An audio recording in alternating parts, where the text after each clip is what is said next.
Nós vamos continuar agora com a mesa Como se concretiza uma gestão... Como se concretiza uma gestão mais democrática no trabalho.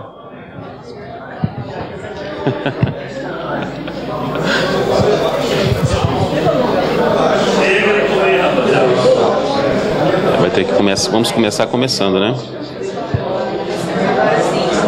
Podemos? Tá. Pessoal, vamos voltando. Nós vamos continuar agora com o Dr. Salvador Moncada, que é sindicalista das comissões obreiras, médico do trabalho e doutor em saúde pública, responsável pelo Centro de Organização do Trabalho e Saúde, o ISTAS, que é o Instituto Sindical do Trabalho, Ambiente e Saúde, e membro do comitê da direção do Questionário Psicossocial de Copenhague, internacional. Nós vamos ter 30 minutos e depois abrimos para alguma discussão.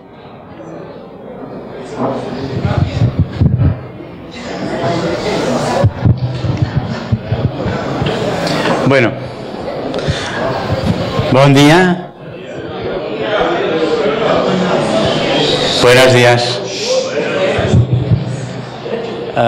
Eu no falo portugués, pero voy a hablar despacio, creo que nos entenderemos. Si no me cortáis, levantáis la mano, decís cualquier cosa y nos paramos. En primer lugar, quería enviaros unos saludos de mis compañeros del Sindicato de Comisiones Obreras. Sabemos todos, también en Europa, que son tiempos difíciles.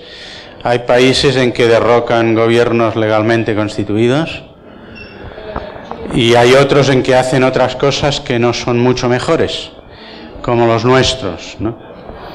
En cualquier caso, seguro que desde el movimiento sindical, si no estamos nosotros, todo va a ser mucho peor. O sea que, adelante. Me pidieron que, porque mañana vamos a hacer otra actividad, mañana por la mañana, centrada en qué podemos hacer en las empresas, en los centros de trabajo, para mejorar la organización del trabajo. Eso que llamamos desde medicina riesgos psicosociales, lo veríamos mañana. Y hoy voy a centrarme en un aspecto parcial y pequeñito, que es formas más democráticas de trabajar, porque esto es lo que me pidieron. Yo creo que hemos visto un maravilloso documental de los cortadores de caña y yo ahora les voy a pedir un ejercicio, que siempre que pensamos en trabajo, siempre que nos preguntan ¿tú de qué trabajas? Contestamos, pues yo soy médico, o yo soy telefonista, o yo soy pues cortador de caña, o yo soy lo que sea, maestra, o yo soy conductor de autobús, ¿no? El trabajo nos identifica de alguna forma, porque nosotros mismos cuando nos preguntan qué somos, preguntamos por qué somos en el ambiente laboral, o sea que realmente algo importante debe ser. Y ahora os voy a pedir el esfuerzo de que miremos el trabajo, no desde el punto de vista de lo que hacemos, sino desde el punto de vista de cómo lo hacemos. Entonces me da igual si estamos pensando en el cortador de caña que hemos visto, o estamos pensando en un conductor de un autobús, o estamos pensando en un trabajador industrial del metal, de la metalurgia, o estamos pensando en un maestro en una escuela, me da igual, ¿eh? En cualquier caso, esa persona trabajadora, cuando se levanta por la mañana, tiene una lista de exigencias, de demandas. El trabajo le exige hacer una serie de cosas. La primera es levantarse, ¿verdad? Y levantarse a una determinada hora. Y ese levantarse a una determinada hora ya puede tener un cierto precio. Por ejemplo, levantarse antes de que se levante su familia, sus hijos, y no verlos. por ejemplo, o no. Levantarse y no darle a tiempo porque se tenga que marchar el trabajo antes de que sus hijos vayan a la escuela y no poderlos acompañar, etcétera, etcétera. O sea, hay una serie de exigencias que suceden antes de que uno entre en la empresa y empiece formalmente a trabajar. Luego, cuando entramos en la empresa, tenemos una lista de cosas que hacer, nuestras tareas. Y estas tareas pueden ser una lista muy larga o puede ser una lista muy cortita. Hoy hemos visto un ejemplo de que los trabajadores que cortan caña, su lista de tareas es muy corta. Hay poca variedad, ¿verdad? No es que estén haciendo muchas cosas distintas. Están todo el día haciendo unas tareas muy específicas, muy cortas, muy determinadas, de la misma forma y cada día lo mismo. Esto lo podríamos aplicar a cualquier tipo de trabajo. Lo mismo podríamos mirarnos un conductor de autobús así. ¿Tú qué haces cada mañana cuando te levantas? ¿Qué tienes que hacer? ¿Cuál es tu lista de exigencias? Paralelamente a esta lista de exigencias, hay unos recursos que tenemos en nuestras manos para manejar estas exigencias. Estos recursos los podemos ver de muchas formas. Vamos a verlos de una forma muy sencilla, como es la autonomía que tenemos en el trabajo para manejar esta lista de exigencias. Autonomía quiere decir margen de decisión. O sea, yo trabajador, ¿qué libertad tengo para decidir cuántas cañas corto, cómo corto las cañas, qué herramienta uso, si la corto más arriba o más abajo, si tiro la caña aquí o la tiro allá? Eso es autonomía. ¿Puedo o no puedo tomar esas pequeñas decisiones? Y además de esta autonomía, hay otro recurso muy importante, que es el conocimiento y las habilidades que nosotros tenemos para hacer aquel trabajo. Y las oportunidades que este trabajo nos da para adquirir habilidades que no tenemos o adquirir conocimiento que no tenemos. Y esto sucede lo mismo. Puede ser una lista muy larga, puede ser que el trabajo nos dé mucha autonomía, nos permita aprender, nos permita adquirir habilidades que no tenemos, conocimientos que no tenemos, por lo tanto crecer, saber más, saber hacer más cosas. O por el contrario, el trabajo nos impide que podamos tomar pequeñas decisiones, muchas o pocas, que podamos adquirir conocimientos, que podamos aprender. Y en ningún sitio está escrito que la caña de azúcar solo puede cortarse de una forma, ¿verdad que no? Puede hacerse de muchas formas. De la forma como hemos visto que se hace en el documentario, no es la única forma que hay de hacer eso. Esa forma es la que es más beneficiosa para el dueño de los campos en el que cortan la caña. Pero si miramos todo el proceso de producción, desde que se planta la planta, se hace crecer, se cuida, madura, se puede cortar, se manipula, se obtiene el azúcar, se transforma el azúcar en un producto que puede ponerse en el mercado, se vende, se obtiene beneficio. Todo ese proceso se puede hacer de una forma o de muchas más, no solamente de una. Pues ese es un poco el esfuerzo que vamos a hacer ahora, ¿no? Vamos a ver ese proceso de trabajo, pero centrado en lo que cada uno hace, en sus tareas, de esa visión. Uno tiene unas exigencias que pueden ser muchas o pocas, y uno tiene unos recursos que le vamos a llamar control, y que básicamente es autonomía y posibilidades de adquirir habilidades o conocimientos que no se tienen.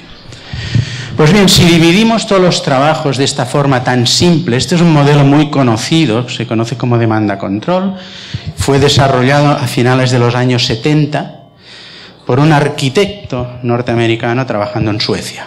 O sea, una cosa bastante rara, digamos, de concepción. Y tiene sus raíces en los movimientos de democracia industrial del norte de Europa y del Reino Unido. Si miramos el trabajo de esta forma, mucha o poca demanda, mucho o poco control, veremos que hay situaciones de trabajo que requieren mucha demanda y que tienen muy poco control. Eso quiere decir que tienen listas muy largas de tareas, pero en cambio los recursos son muy pobres. No tienen autonomía, no requieren conocimiento, no aprenden, están haciendo cada día una y otra vez. Bueno, los trabajadores que trabajan en esas condiciones, por ejemplo, lo que hemos visto hoy de los cortadores de caña es un buen ejemplo de trabajo en estas condiciones. Tienen mucha demanda porque el ritmo de trabajo es infernal, tienen un ritmo altísimo porque manipulan toneladas, ¿no?, de peso cada día, etcétera, etcétera, y en cambio su margen de autonomía es prácticamente inexistente y es un trabajo que no les aporta adquirir habilidades que ya no tengan previamente, ¿no? Por lo tanto, es un buen ejemplo de trabajo de alta tensión.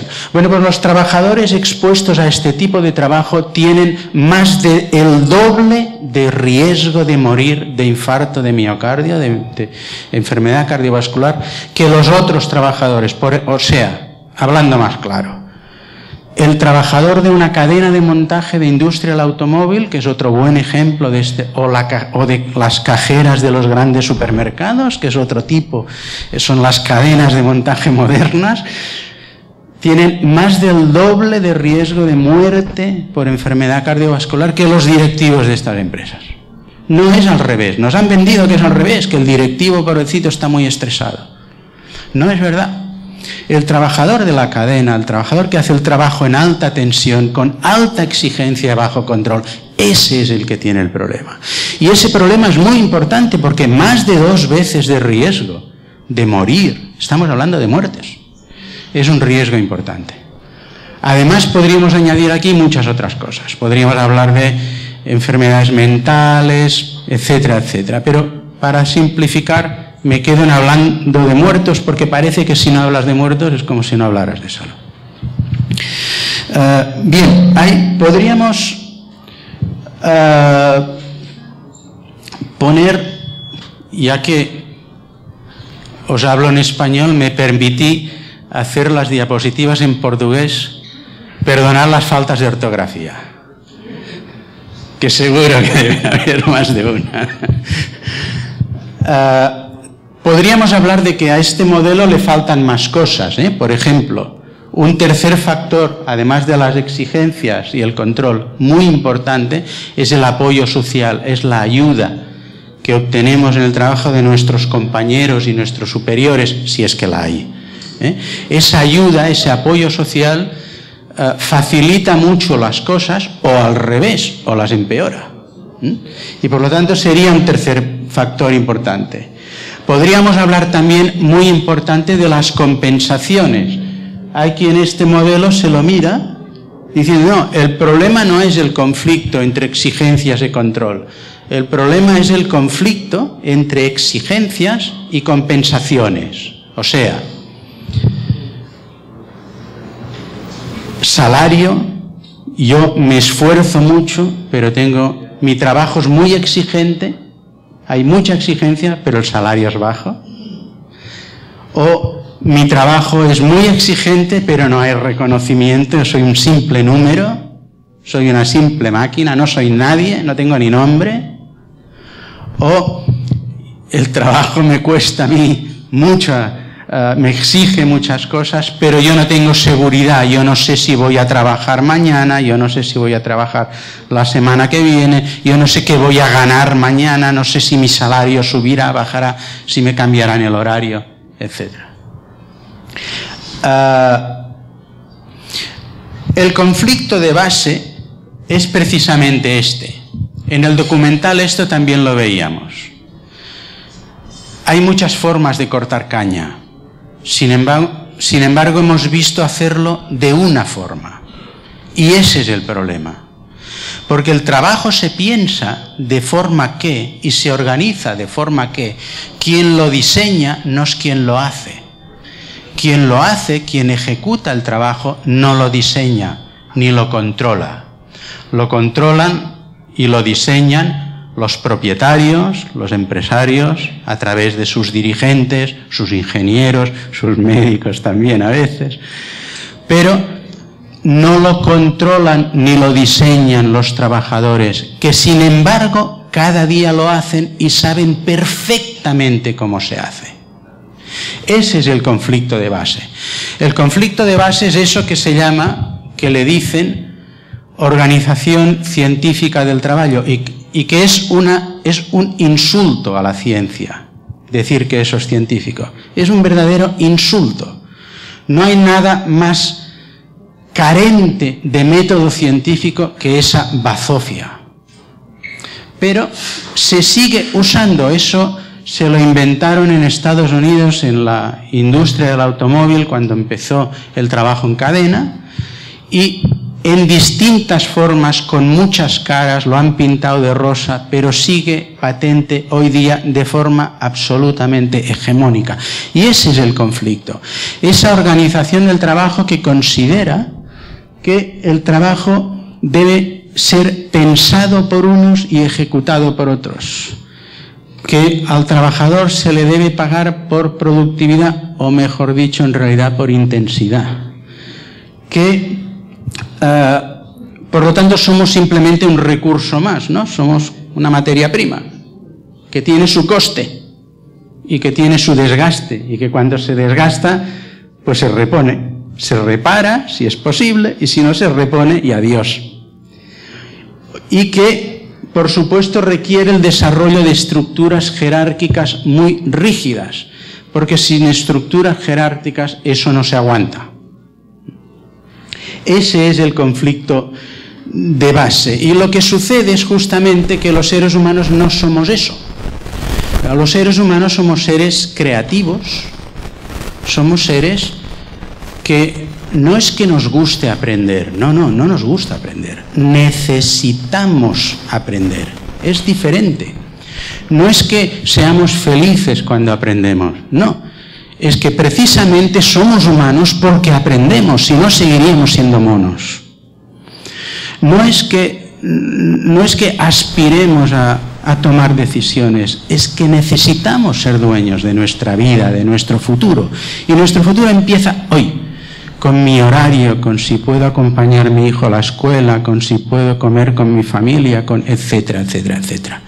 Y el problema es que estas formas de trabajar, organizadas de manera que uno piensa lo que hace el otro, y ese uno que lo piensa y lo diseña controla lo que hace otro, esas formas de trabajo pensadas así, que siguen siendo hegemónicas, son insaludables por definición. Es imposible que una organización del trabajo que nos impida aprender sea saludable. Es materialmente imposible. Es imposible que una forma de trabajo que nos obliga a competir en vez de cooperar con nuestro compañero sea saludable. Es imposible, porque además de creativos, los humanos somos seres sociales. Y nuevamente, no es que nos guste ser sociales, es que lo somos. No podemos negarlo, lo necesitamos. Necesitamos de la relación con nuestros compañeros. Es parte de nosotros, no nos explicaríamos de otra forma. Y una forma de trabajo que nos haga competir con el compañero no puede ser saludable, es materialmente imposible. Ese es el conflicto de fondo que tenemos con el ambiente de trabajo. Yo entiendo que estoy planteando aquí un conflicto incluso en términos políticos, ¿no? Yo soy el primero que lo reconoce, yo soy médico. Pero yo primero soy sindicalista.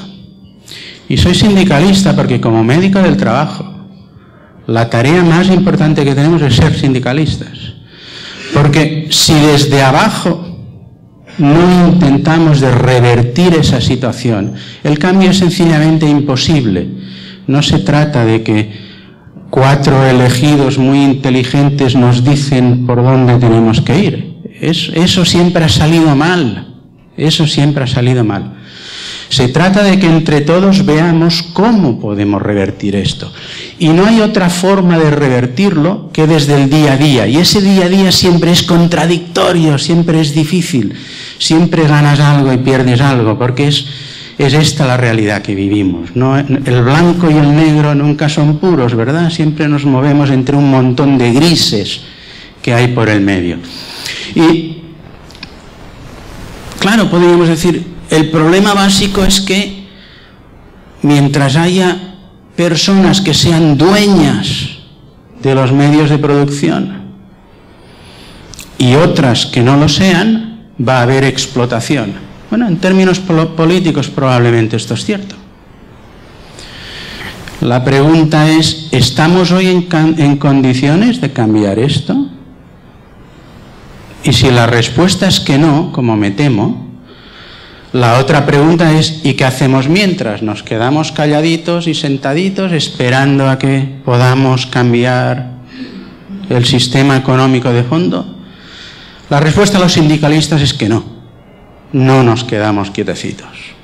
Aunque no podamos cambiar hoy el último eslabón, somos muy conscientes de que el cambio es una escalera que empieza por subir el primer peldaño, y luego viene el segundo, y luego viene el tercero, pero que hay que subir el primero para llegar al segundo, y hay que subir el segundo para llegar al tercero, y si no, no hay cambio posible. Eso los sindicalistas lo sabemos. Por eso empezamos, bueno, pues mientras no podamos romper esa concepción del trabajo en que el dueño es el que piensa y el que organiza y el que decide, y el otro es el que obedece, al que le tienen como un número, como si no fuera nadie. Como mínimo hay 4 líneas de trabajo que desde el sindicato intentamos profundizar, ¿no? La primera es que tenemos que enriquecer el contenido del trabajo. No es posible tener a personas haciendo una y otra vez lo mismo, como si fueran simples máquinas. Eso es insaludable. Eso es una máquina de enfermedad. Eso hay que acabar con ello. Hay que dar más contenido al trabajo. Hay que recomponer esos procesos que la organización del trabajo, la científica, ha partido en pequeñas unidades. Hay que recomponerlo otra vez, alargarlo, enriquecerlo. Los trabajadores de caña no solamente tendrían que cortar caña, tendrían que hacer muchas más tareas relacionadas con la industria de la manipulación de la caña. No tienen por qué solo cortar, pueden hacer más cosas. Puede ser un trabajo mucho más variado. Y al final tendríamos lo mismo, tendríamos azúcar para vender en el mercado. Nadie discute que no queramos azúcar para vender en el mercado, pero sí que discutimos que la forma como ese azúcar se produce podría ser otra más saludable. En segundo lugar, importantísimo, mecanismos de participación directa. Mirad, la participación directa tiene claramente 2 caras. Una extraordinariamente positiva para la salud y otra que puede ser muy negativa, y es lo mismo. Los que trabajáis en industria del automóvil, aquí hay, ¿verdad? Sindicato de Metalúrgico, Industria del Automóvil. Lo conoceréis a través de los círculos de calidad que inventó, por ejemplo, o los grupos de mejora que inventó Toyota. ¿Cómo llamáis en portugués la huelga de celo? La huelga de celo, strike, la huelga de celo. Cuando los trabajadores, la greve de celo. Cuando los trabajadores hacéis huelga, o sea, no vamos a trabajar en protesta, ¿vale? Y hay otra forma de huelga que es, en vez de no ir a trabajar, vamos a trabajar, pero solo seguimos la norma. ¿Cómo le llamáis a eso? Pues eso. ¿A cuánto cae la producción cuando se hace ese tipo de lucha? ¿Qué le pasa a la producción cuando se hace eso? Desciende, ¿verdad? ¿A cuánto desciende? A la mitad. Pues, ¿qué quiere decir eso? Esa es la demostración empírica ¿de qué? De que los trabajadores tenemos un cerebro precioso, maravilloso, capaz de aprender, capaz de tomar decisiones cada día, incluso en aquellas condiciones de cadenas de montaje, donde un ingeniero le ha escrito una norma y le ha dicho, tú tienes que hacer esto, esto, esto y esto y esto, y de esta forma, esta forma, esta forma, y no te salgas de la línea. Incluso en esas condiciones tan alineantes, los trabajadores seguimos teniendo un cerebro maravilloso, capaz de aprender y de decidir. Esa es la demostración. Pues eso es lo que hay que potenciar, pero eso no hay que regalarlo al empresario. Esa es nuestra fuerza, ese es nuestro conocimiento, eso no lo podemos dar gratis. Eso lo intercambiamos a cambio ¿de qué? De mejoras de condiciones de trabajo, de mejores salarios, de mejores horarios, de más autonomía. No a cambio de prima y a cambio de competir con el compañero como con los círculos de calidad. El hecho es lo mismo. En un círculo de calidad se reúnen los trabajadores con el supervisor y consiguen los círculos que ese conocimiento residual que está en la mente de los trabajadores, pero no en la mente del ingeniero que ha escrito el trabajo, ese conocimiento salga. En el momento que salga, la empresa se lo apropia. Y en el momento que se lo apropia, lo transforma en norma. ¿Sabéis dónde acaba esto? Acaba en más intensidad y menos plantilla. Porque como el círculo ha conseguido hacer el proceso más eficiente, ahí había 10 trabajadores, pues mañana va a haber 8. Ese es el fin del camino. No queremos eso. Queremos participación directa a cambio de mejores condiciones de trabajo, no a cambio de más explotación. Eso tiene dos caras y hay que ir con cuidado ahí. Tercer punto importantísimo, trabajar cooperativamente. Hay que impedir los métodos de trabajo que nos fuerzan a ver al compañero como un competidor. Somos seres cooperadores por naturaleza. Somos cooperadores y somos creativos. Y gracias a eso no somos monos, somos humanos. Gracias a eso evolucionamos. Es importantísimo las dos cosas. Hay que trabajar de formas que fomenten el trabajo en equipo, pero ese trabajo en equipo no puede basarse en otra cosa que en la justicia. No, ¿por qué? Porque no vamos a cooperar sin confianza y no vamos a tener confianza sin justicia, porque la confianza nace de la experiencia. La confianza no es un acto de fe, eso los religiosos. La confianza se construye día a día, la confianza es parte de la historia y por lo tanto o crece o no crece. ¿Y crece de dónde? De la justicia. Yo puedo confiar en quien sé que no usará mis debilidades en su beneficio. Eso es la confianza. Y eso quiere decir que ese sistema que impide que uno no use mis debilidades en su beneficio, tiene que estar de alguna forma organizada. Por eso son tan importantes los procedimientos de trabajo. No es suficiente decir en una empresa, aquí no se discrimina por el color de la piel ni por el género, somos muy guapos todos. No es suficiente.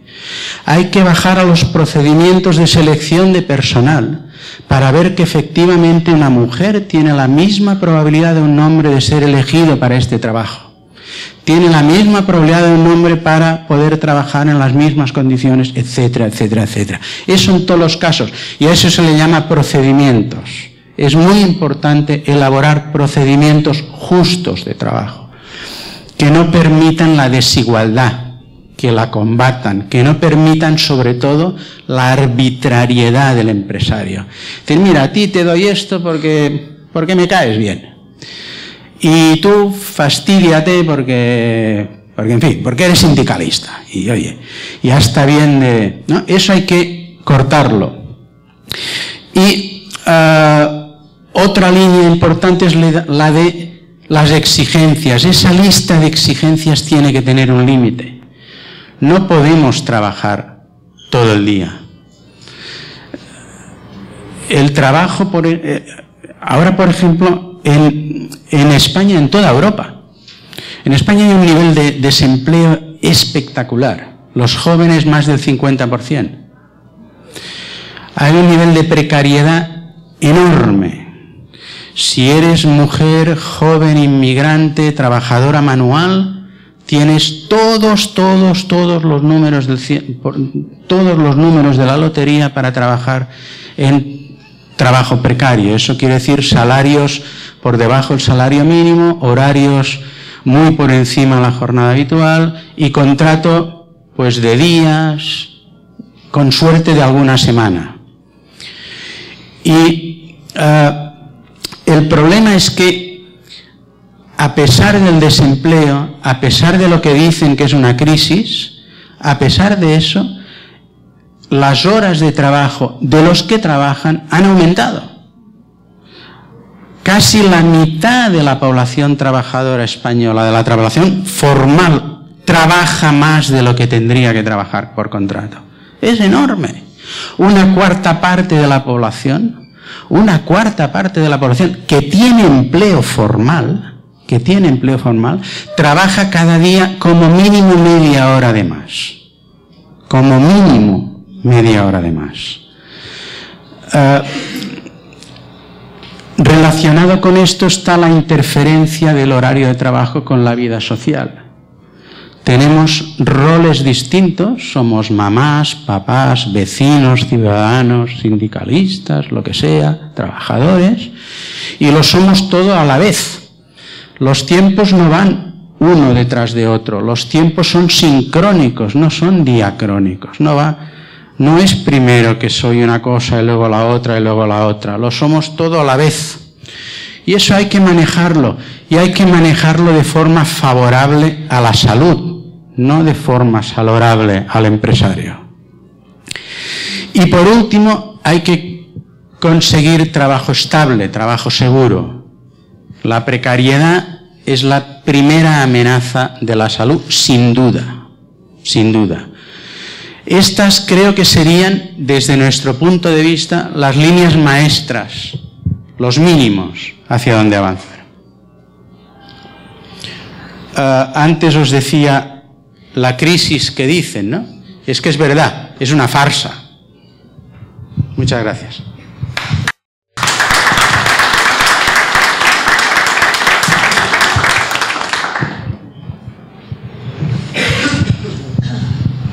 Alguém vai querer fazer alguma pergunta? Depois? Então tá bom. Então eu queria agradecer ao Dr. Salvador.